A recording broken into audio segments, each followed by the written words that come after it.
Hi, I'm Dr. Anita Krishnan, a practicing ENT surgeon with over 30 years of experience.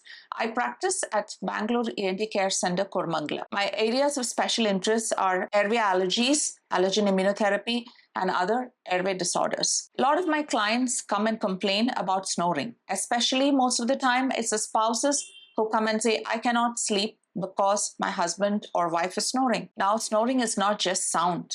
It could be the indicator of an underlying health issue. So there is a question which I always ask them. Do you feel tired when you wake up? Another question that I ask the spouse is that, do you see that they are holding their breath? Now, if they're answering yes, then it means that there could be underlying obstructive sleep apnea syndrome. Obstructive sleep apnea syndrome could lead to high blood pressure, heart attacks, strokes, and a whole gambit of issues. It is important to investigate OSA at the earliest. What do we do to investigate OSA? We first make them fill a questionnaire, and if it is indicated, the patient is advised to go for a sleep study. After the sleep study is done, we do something called a diagnostic sleep endoscopy or DISE. It's a drug-induced sleep endoscopy where the patient is taken to the operation theater and we induce sleep the closest to natural sleep with the help of anesthetic agents.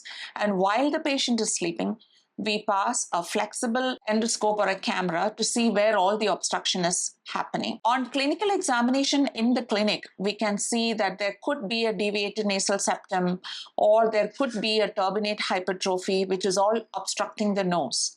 The nose itself can cause 30 to 40% obstruction and be causative for 30 to 40% of symptoms of snoring and sleep apnea. Once the diagnosis is made at which level the obstruction is, we could plan either mechanical interventions like a CPAP machine, or we could look at surgeries. So snoring is not just noise. It is important to meet a doctor and investigate why it is happening. Thank you for listening.